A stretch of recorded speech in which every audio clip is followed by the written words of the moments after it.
ನಮಸ್ಕಾರ.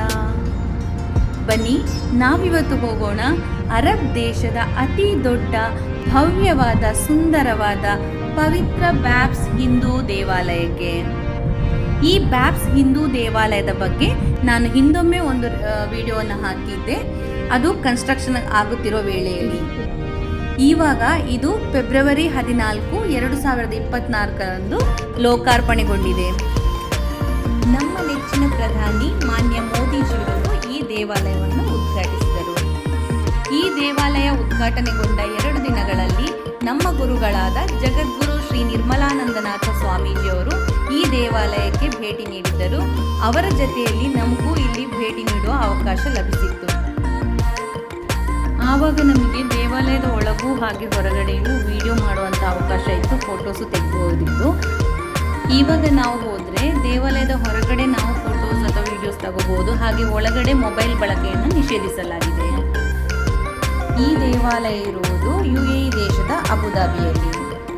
ನಾವು ಮೊದಲ 2 ಬಾರಿ ಇಲ್ಲಿ ವಿಸಿಟ್ ಮಾಡಿದಾಗ ನಮ್ಮೊಂದಿಗೆ ಒಬ್ಬರು ಗೈಡ್ ಬಂದಿತ್ತು. ಅವರು ನಮಗೆಲ್ಲ ಎಕ್ಸ್ಪ್ಲೇನ್ ಮಾಡ್ತಿದ್ರು. ಇಲ್ಲಿ ನೋಡಿ, ಇಲ್ಲಿ ಕಾಣ್ತಿರುವ ಈ ಕಪ್ಪು ಕಲರ್ದು ಮರಗಳಿದೆಲ್ಲ, ಇವು 6000 7000 ವರ್ಷಗಳ ಹಳೆಯವಿದೆ. ಅವ್ರು ನಮಗೆ ಎಕ್ಸ್ಪ್ಲೇನ್ ಮಾಡೋದನ್ನು ನೀವೇ ಕೇಳ್ಬೋದು. ನೋಡಿ, 67,000. So the show look like a mountain. From a mountain, water falling off. And this is called the third eye. Third eye. And then if you look on my left, there is River Ganga. And then on my right, on the side is Yamuna. And this is in the middle is Saraswati is right of India. Means they put a white. And it's always pure knowledge.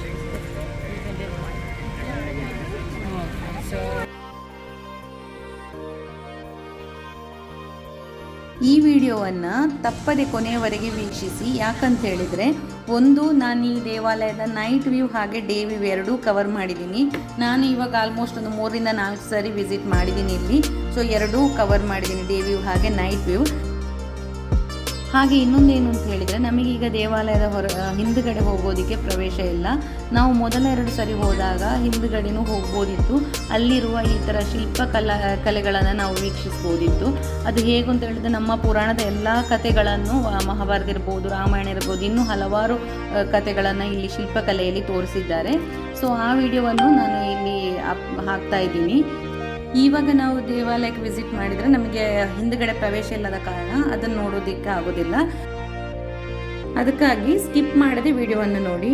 ದೇವಾಲಯದ ಒಳಗಡೆ ಬಂದರೆ ನಾವು 7 ಗುಡಿಗಳನ್ನು ಕಾಣ್ಬೋದು. ಇದು ಶಿವಪಾರ್ವತಿಯರ ಗುಡಿ. ಹಾಗೆ next ಇದು ಸೀತಾ ಮಾತೆ ಹಾಗೂ ಶ್ರೀರಾಮರ ಗುಡಿ. ಇಲ್ಲಿ ನಾವು ಲಕ್ಷ್ಮಣ ಹಾಗೆ ಆಂಜನೇಯರನ್ನು ಕಾಣ್ಬೋದು. ಹಾಗೆ ಶಿವಪಾರ್ವತಿಯರೊಂದಿಗೆ ಗಣಪತಿ ಹಾಗೆ ಷಣ್ಮುಖರನ್ನು ಕಾಣ್ಬೋದು. ಹಾಗೆ ನೆಕ್ಸ್ಟ್ ಬಂದುಬಿಟ್ಟು ಪದ್ಮಾವತಿ ಹಾಗೆ ಶ್ರೀನಿವಾಸರ ಗುಡಿ ಸಿಗ್ತದೆ. ಇದು ನೋಡಿ, ಶ್ರೀನಿವಾಸ ಪದ್ಮಾವತಿ ಅಮ್ಮನ ಕಾಣ್ಬೋದು ಇಲ್ಲಿ. ಆಮೇಲೆ ಇದು ಬಂದುಬಿಟ್ಟು ಇಲ್ಲಿಯ ಮೇನ್ ದೇವರು ಪುರುಷೋತ್ತಮ ಸ್ವಾಮಿನಾರಾಯಣ ದೇವರು. ಹಾಗೆ ಇದು ರಾಧಾಕೃಷ್ಣರ ಗುಡಿಯೂ ಇದೆ. ಹಾಗೆ ಇನ್ನೊಂದು ಬಂದುಬಿಟ್ಟು ಪುರಿ ಜಗನ್ನಾಥ ದೇವರನ್ನು ಇಲ್ಲಿ ಕಾಣ್ಬೋದು.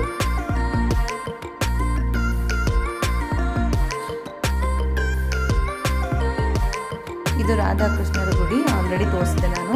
ಇದು ಪುರಿ ಜಗನ್ನಾಥ ದೇವರು. ಕೃಷ್ಣ, ಬಲರಾಮ ಹಾಗೆ ಸುಭದ್ರರನ್ನ ಕಾಣ್ಬೋದು ಈ ಗುಡಿಯಲ್ಲಿ. ಹಾಗೆಯೇ ಇನ್ನೊಂದು ಅಯ್ಯಪ್ಪ ದೇವರ ಗುಡಿನೂ ಇದೆ, ಅದು ನಾನು ಇಲ್ಲಿ ವಿಡಿಯೋ ಮಾಡಿಲ್ಲ ಅನಿಸುತ್ತೆ. ಸೊ ಹಾಗೆ ಟೋಟಲ್ 7 ದೇವರ ಗುಡಿಗಳನ್ನು ನಾವು ಒಳಗೆ ಕಾಣ್ಬೋದು. ಹೊರಗೆ ಬಂದರೆ ಈ ಥರ ಶಿಲ್ಪಕಲೆಗಳನ್ನು ನೋಡ್ಬೋದು. ಬನ್ನಿ ನೋಡಿ. ಹಾಗೆ ನಮ್ಮ ನೆಕ್ಸ್ಟ್ ಸೆಕೆಂಡ್ ಡೇ ಹೋದಾಗ ಅಲ್ಲಿ ಸಣ್ಣ ಮಕ್ಕಳು ಇದ್ದರು, ಈ ಸ್ಟೋರಿ ಇದನ್ನು ಶಿಲ್ಪಕಲೆಗಳನ್ನು ಎಕ್ಸ್ಪ್ಲೇನ್ ಮಾಡ್ತಿದ್ರು, ಆ ಸ್ಟೋರಿ ಹೇಳಿ. ಅದು ನಾನು ವಿಡಿಯೋ ಕ್ಯಾಪ್ಚರ್ ಮಾಡಿದ್ದೀನಿ, ಅದು ಇದರ ನೆಕ್ಸ್ಟ್ ಇದೆ. ಫಸ್ಟ್ ಇದನ್ನು ನೋಡ್ಕೊಂಡು ಬರೋಣ. ಇದು ನೋಡಿ, ಶ್ರವಣ ಕುಮಾರ ತನ್ನ ವೃದ್ಧ ತಂದೆ ತಾಯಿಗಳನ್ನು ತೀರ್ಥಯಾತ್ರೆಗೆ ಕರೆದುಕೊಂಡು ಹೋಗುವಂಥದ್ದು ನೋಡಿ, ಇಲ್ಲಿ ಕಾಣ್ಬೋದು ನಾವು.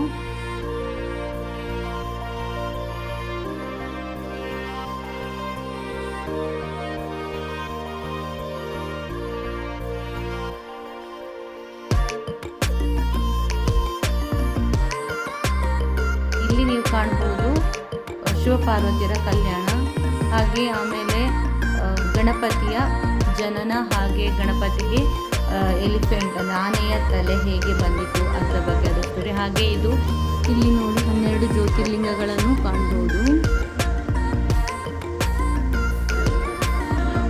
ಹಾಗೆ ನೆಕ್ಸ್ಟ್ ಬಂದ್ಬಿಟ್ಟು ಇದು ಸಮುದ್ರ ಮಂಥನ.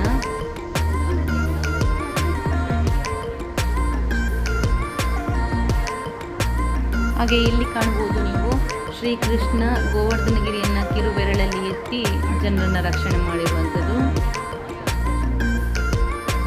ಇಲ್ಲಿ ನೋಡ್ಬೋದು ನೀವು ದ್ರೌಪದಿಯ ವಸ್ತ್ರಾಪಹರಣ. ಹಾಗೆ ಇದು ಕೃಷ್ಣನ ಬಾಲ್ಯದಿಂದ ಹಿಡಿದು ಮಹಾಭಾರತವನ್ನೊಳಗೊಂಡು ಫುಲ್ ಸ್ಟೋರಿ ಇದೆ, ಇದೂ ಇದೆ, ಫುಲ್ ಶಿಲ್ಪಕಲೆಯಲ್ಲಿ ತೋರಿಸಿದ್ದಾರೆ. ಇದು ನೋಡಿ ವಾಲ್ಮೀಕಿ ರಾಮಾಯಣ ಬರೆದದ್ದು.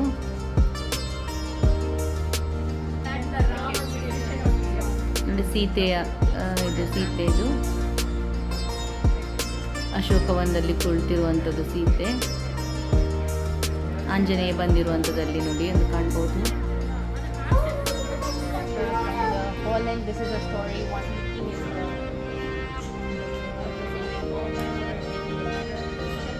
smiling faces, and the person is telling him, the pot is telling the other person that you shouldn't feel sad because you're gardening your water is falling off and you're gardening the whole place as well. ಇಲ್ಲಿ ನೋಡಿ first ಲೈನಲ್ಲಿ ಇಲ್ಲಿ ನೀವು ಸಿಂಹ ಮತ್ತು ಇಲಿಯ ಕತೆ moral story ಇದೆ ಅಲ್ವಾ, ಅದನ್ನು ನೋಡ್ಬೋದು ನೋಡಿ. ಸಿಂಹ ಬಂದಿಯಾಗಿರುವಂಥದ್ದು, ಅಲ್ಲಿ ಇಲಿ ಬಂದು ಹೆಲ್ಪ್ ಮಾಡುವಂಥದ್ದು, ಅದು ಸ್ಟೋರಿ ಇತ್ತು ಅಲ್ಲಿ.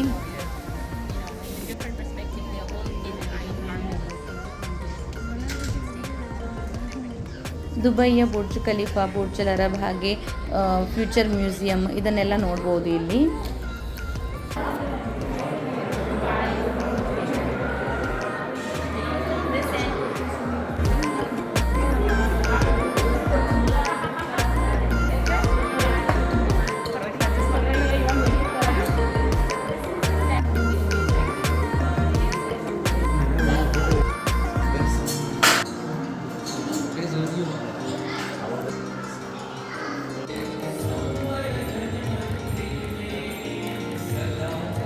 ಹಾಗೆಯೇ ಅಲ್ಲಿ ಒಟ್ಟು ಸಭಾ ಕಾರ್ಯಕ್ರಮವೂ ಇತ್ತು.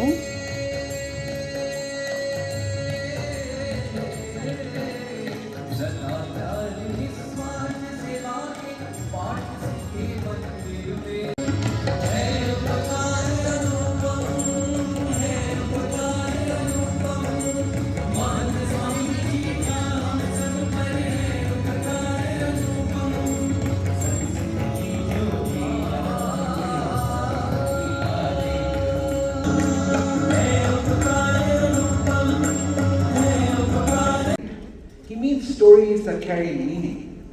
These are stories that share anecdotes about morality, ethics, and cultural. It doesn't just represent stories. It represents. Kings had a fierce rivalry to overshadow one another. The more they fought, the more their land suffered. The crops withered, plunging both their kingdoms into an age of darkness. Their people prayed for better sense and better times. And slowly, through the grace of the gods, the anger between them lessened, their pride calmed. As a sign of joy, the gods showered rains of refreshed, and the people were nourished. The message still reverberates to this day. In war, we perish. In friendship, we flourish.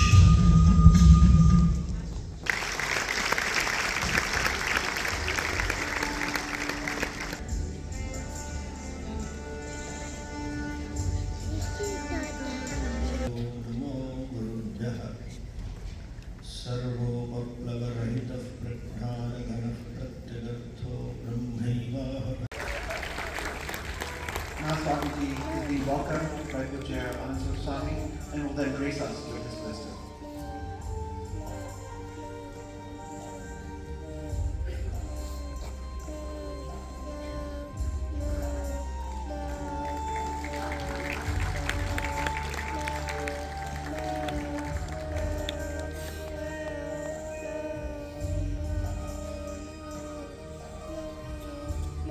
हरिः ओं तत्सत्. परमसुखदं केवलं ज्ञानमूर्तिं द्वन्द्वातीतं गगनसदृशं तत्त्वमस्यादिलक्ष्यम् एकं नित्यं निर्मलम् अचलं सर्वधी साक्षिभूतं भावातीतं त्रिगुणरहितं सद्गुरुं तं नमामि। श्रीविद्यां जगतां धात्रीं सर्गस्थितिलयेश्वरीं Namami ललितां नित्यां महात्रिपुरसुन्दरीं। On this auspicious occasion, I salute the divine soul of Pujya Mahanji Maharaj, head of the Vyas, Acharyas who are present on this dais, and Acharyas who are there of the dais, and all the devotees who are present on this occasion. ನೀವು ಇಲ್ಲಿ ಭೇಟಿ ಕೊಡುವುದಾದರೆ ಸಂಜೆಯ ಸಮಯ ಉತ್ತಮ. ಯಾಕಂತ ಹೇಳಿದ್ರೆ ನೀವು ಸಂಜೆ 5ರಿಂದ 6ರ ಒಳಗೆ ಅಲ್ಲಿ ಮುಟ್ಟಿದರೆ ನೀವು ದೇವಾಲಯ ನೋಡ್ಕೊಂಡು ಹೊರಗಡೆ ಬರುವ ಕತ್ಲಾಗ್ತದೆ.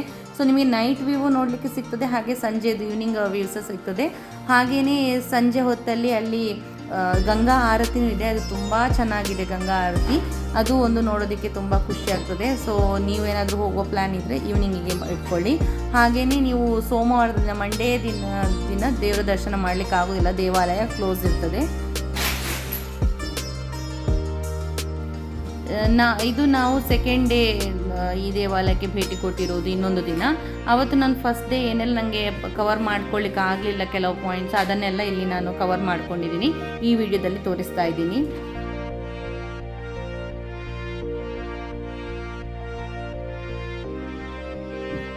ನೋಡಿ, ಇದನ್ನ ಥರ್ಡ್ ಐ ಅಂತಾರೆ. ಇದನ್ನ ನಾನು ಫಸ್ಟ್ ವಿಡಿಯೋದಲ್ಲಿ ತೋರಿಸಿರಲಿಲ್ಲ. ಇದನ್ನು ಇಲ್ಲಿಂದ ಈ ಐ ಮೂಲಕ ನೋಡಿದರೆ ನಮಗೆ ಫುಲ್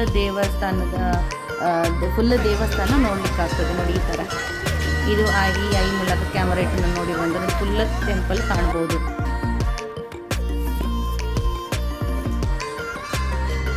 ಹಾಗೆಯೇ ಇದರಿಂದ ಮುಂದೆ ಹೋದಾಗ ಲೆಫ್ಟ್ ಸೈಡಲ್ಲಿ ಗಂಗಾ ರಿವರ್ ಸೈಡಲ್ಲಿ ಅಲ್ಲಿರುವಂಥದ್ದು ಇದು ಫುಡ್ ಕೋರ್ಟ್ ಇಲ್ಲಿ ಕಾಣುವಂಥದ್ದು. ಹಾಗೆ ಶಾಪಿಂಗ್ ಮಾಲ್ ಅಂತ ಹೇಳಿದ್ರೆ ದೇವಸ್ಥಾನಕ್ಕೆ ರಿಲೇಟೆಡ್ ಏನಾದರೂ ಪರ್ಚೇಸ್ ಮಾಡುವಂಥದ್ದೆಲ್ಲ ಅಲ್ಲಿ ಸಿಗ್ತದೆ. ಹಾಗೆಯೇ ಇಲ್ಲಿ ರೈಟ್ ಸೈಡಲ್ಲಿ ಕಾಣುವಂಥದ್ದು ಇದು ವಾಶ್ರೂಮ್ಸ್, ಹಾಗೆ ಶೂಸ್ ಚಪ್ಪಲಿಗಳನ್ನೆಲ್ಲ ಇಡುವಂತಹ ರೂಮು ಅದು ಇರುವಂಥದ್ದು. ಇಲ್ಲಿ UAEಯಲ್ಲಿ ಬೇರೆ 2 ದೇವಾಲಯಗಳು ಇದ್ರೂ ಯಾವಾಗಲೂ ಒಂದು ಮಾತ್ರ ನಮಗೆ ಮಿಸ್ ಆಗ್ತಿತ್ತು, ಅದುವೇ ಈ ಘಂಟಾನಾದ. ಅದು ಯಾವ ದೇವಾಲಯದಲ್ಲೂ ಈ ಥರ ಗಂಟೆ ಇರಲಿಲ್ಲ, ಘಂಟಾನಾದ ಒಂದು ಮಿಸ್ ಆಗ್ತಾಯಿತ್ತು ನಮಗೆ. ಬಟ್ ಈ ದೇವಾಲಯದಲ್ಲಿ ಅದೂ ಇದೆ. ಹಾಗೆ ಇಲ್ಲಿಯ ಘಂಟಾನಾದ ತುಂಬ ವೈಬ್ರೇಷನ್ ತುಂಬಾ ಚೆನ್ನಾಗಿದೆ. ಇಲ್ಲಿ ನೀವು ನಂದಿಯ ಬಾಯಿಯಿಂದ ಜಲಧಾರೆಯಾಗುವುದನ್ನು ಕಾಣ್ಬೋದು.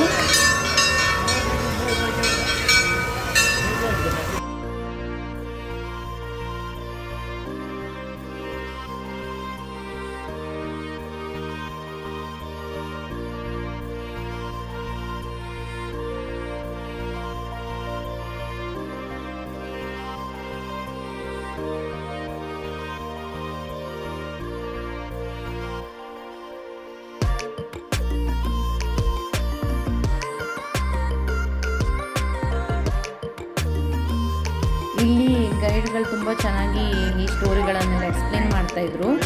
ಸೊ ಅದನ್ನು ನಾನು ವೀಡಿಯೋ ಮಾಡ್ಕೊಂಡಿದ್ದೀನಿ. ಯಾಕಂತ ಹೇಳಿದ್ರೆ ನಿಮಗೆ ಈಗ ಹೋಗುವವರಿಗೆ ಟೆಂಪಲ್ಗೆ ಹಿಂದುಗಡೆಗೆ ಪ್ರವೇಶ ಇಲ್ಲದ ಕಾರಣ ನಿಮಗೆ ಇದೆಲ್ಲ ನೋಡಲಿಕ್ಕೆ ಮಿಸ್ ಆಗ್ತದೆ, ಈಗ ಸಿಗೋದಿಲ್ಲ ನೋಡಲಿಕ್ಕೆ. ಸೊ ಅದನ್ನ ನಾನಿಲ್ಲಿ ತೋರಿಸ್ತಾ ಇದ್ದೀನಿ. ಜ್ಯೋತಿರ್ಲಿಂಗಗಳನ್ನು ಕಾಣ್ಬೋದು ನೀವು.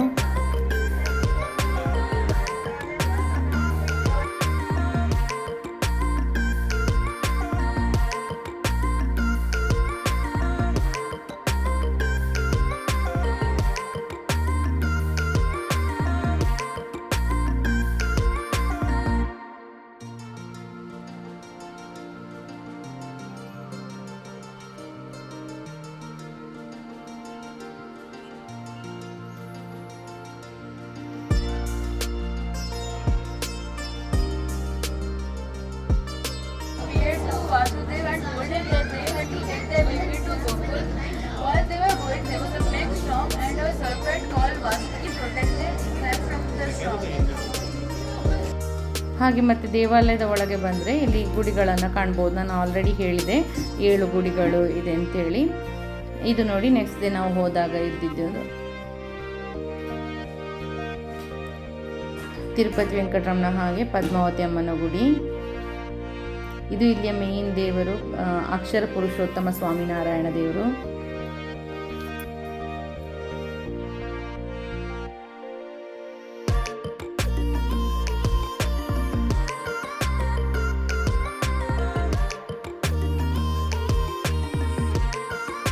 ಇದು ನೋಡಿ ಗಂಗಾ ಆರತಿ ಆಗ್ತಿರುವಂಥದ್ದು. ಆವಾಗಿದ್ದು ಸ್ಟಾರ್ಟಿಂಗಲ್ಲಿ ಹಾಗೆ ಇಷ್ಟೇ ಜನ ಮಾತ್ರ ಮಾಡ್ತಾಯಿದ್ರು. ಬಟ್ ಈಗ ಹೋದವರಿಗೆಲ್ಲರಿಗೂ ಅವಕಾಶ ಇದೆ, ಎಲ್ಲರೂ ಸೇರಿ ಮಾಡುವಂಥದ್ದು. ಇದು ನೋಡಿ ಮುಂದೆ ಕಾಣ್ಬೋದು ನೀವು. ಇದಂತೂ ನನಗೆ ತುಂಬಾ ಖುಷಿ ಆಯಿತು. ಹೇಗೆ ಅಲ್ಲಿ ಗಂಗಾ ತೀರದಲ್ಲಿ ಮಾಡ್ತಾರೆ ನೋಡಿ ಇಂಡಿಯಾದಲ್ಲಿ, ಅದೇ ರೀತಿ ಇಲ್ಲಿನೂ ಮಾಡ್ತಾ ಇದ್ದಾರೆ. ಹಾಗೆ ಇನ್ನೊಂದು ನಾನು ಹೇಳಕ್ಕೆ ಮರೆತೆ, ಈ ದೇವಸ್ಥಾನದ ಬಲಭಾಗದಲ್ಲಿ ಈ ಥರ ನಾವು ಗಂಗಾ ರಿವರಲ್ಲಿ ಅಲ್ಲಿ ಉತ್ತರ ಭಾರತದಲ್ಲಿ ಏನು ಕಾಣ್ತೀವಿ ನೋಡಿ, ಅದೇ ರೀತಿ ಫೀಲಿಂಗ್ಸ್, ಇಂಡಿಯಾದ ಫೀಲಿಂಗ್ಸ್ ರಿವರೆಲ್ಲ ಕಾಣೋ ಹಾಗೆ ನಮಗೆ ಇದು ನೋಡೋ ಇಂಡಿಯಾದ ಫೀಲ್ ಆಗ್ತದೆ. ಅದೇ ಈ ಕಡೆ ಲೆಫ್ಟ್ ಸೈಡಿಗೆ ನೋಡಿದರೆ ಮರುಭೂಮಿ ಡೆಸರ್ಟೇ ಕಾಣುವಂಥದ್ದು. ಹಾಗೆ ಇಂಡಿಯಾ ಮತ್ತು ಇದು UAEಯ ಒಂದು ಬಾಂಧವ್ಯವನ್ನು ಇಲ್ಲಿ ತೋರಿಸ್ತದೆ ಇದರಲ್ಲಿ.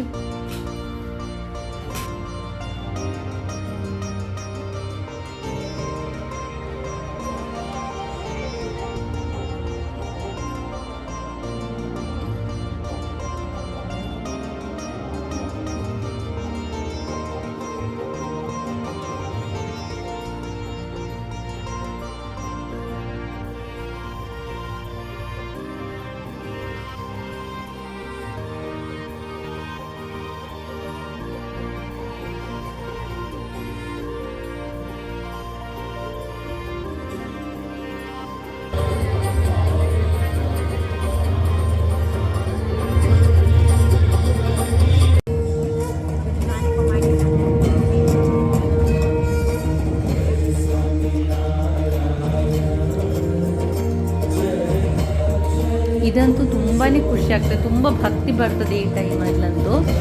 ಅದು ತುಂಬಾ ಚೆನ್ನಾಗಾಗ್ತದೆ ಈ ಗಂಗಾ ಆರತಿ. ನೀವಂತೂ ಹೋದರೆ ಮಿಸ್ ಮಾಡ್ಕೋಬೇಡಿ. ಅದಕ್ಕೆ ನಾನು ಹೇಳ್ತಿರೋದು ನೀವು ಈವ್ನಿಂಗ್ ಟೈಮಲ್ಲಿ ಹೋಗಿ ಅಂತ.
ಇದು ನೋಡಿ ನೀರಿನ ಒಳಗಡೆ LED ಲೈಟ್ ಹಾಕಿ ತುಂಬ ಚೆನ್ನಾಗಿ ಅದು ಗ್ಲೋ ಆಗ್ತಾಯಿತ್ತು, ತುಂಬ ಚೆನ್ನಾಗಿ ಕಾಣಿಸ್ತಾ ಇತ್ತು. UAE ದೇಶಕ್ಕೆ ವಿಸಿಟ್ ಮಾಡುವ ಹಾಗೆ UAE ದೇಶದಲ್ಲಿರುವ ಪ್ರತಿಯೊಬ್ಬರೂ ವಿಸಿಟ್ ಮಾಡಬೇಕಾದಂಥ, ನೋಡಲೇಬೇಕಾದಂಥ ಒಂದು ಪವಿತ್ರ ಸ್ಥಳ ಇದಾಗಿದೆ. ಹಾಗೆ ನಾನು ಆಗ ವಿಡಿಯೋದಲ್ಲಿ ಅಯ್ಯಪ್ಪನ ಗುಡಿ ತೋರಿಸಿರಲಿಲ್ಲ, ಅದಕ್ಕೆ ನಾನೀಗ ಫೋಟೋನ ಆ್ಯಡ್ ಮಾಡ್ತಾ ಇದ್ದೀನಿ ಇಲ್ಲಿ. ಹಾಗೆ ಇದು ಜಗನ್ನಾಥ, ಪುರಿ ಜಗನ್ನಾಥ ದೇವರು. ಶಿವಪಾರ್ವತಿಯರ ಜೊತೆ ಗಣಪತಿ ಹಾಗೆ ಷಣ್ಮುಖನನ್ನು ಕಾಣ್ಬೋದು ಅಂತ ಹೇಳಿದೆ ಆವಾಗ. ಬಟ್ ಆ ವಿಡಿಯೋದಲ್ಲಿ ನಿಮಗೆ ಕಂಡಿರಲಿಕ್ಕಿಲ್ಲ, ಅದಕ್ಕೋಸ್ಕರ ಅದನ್ನು ಇಲ್ಲಿ ಒಂದು ಫೋಟೋನ ಆ್ಯಡ್ ಮಾಡ್ತಾ ಇದ್ದೀನಿ. ಈ ಅರಬ್ ದೇಶದಲ್ಲೂ ಇಷ್ಟೊಂದು ಭವ್ಯವಾದ ಸುಂದರವಾದ ದೇವಾಲಯ ನಿರ್ಮಾಣಕ್ಕೆ ಪರ್ಮಿಷನ್ ಕೊಟ್ಟು ಹಾಗೆಯೇ 25 ಎಕರೆ ಜಾಗವನ್ನು ಕೊಟ್ಟಿರುವಂಥ ಇಲ್ಲಿಯ UAE ದೇಶದ ಶೇಖ್ಗೆ ನಾವು ಥ್ಯಾಂಕ್ಸ್ ಹೇಳಲೇಬೇಕು. ಈ ದೇವಾಲಯಕ್ಕೆ ನೀವೂ ವಿಸಿಟ್ ಮಾಡಿ, ದೇವರ ದರ್ಶನ ಮಾಡಿ, ದೇವರ ಕೃಪೆಗೆ ಪಾತ್ರರಾಗಿ ಅಂತ ಹೇಳುತ್ತಾ ಈ ವಿಡಿಯೋವನ್ನು ಇಲ್ಲಿಗೆ ಮುಗಿಸ್ತಾ ಇದ್ದೀನಿ. Thank you for watching.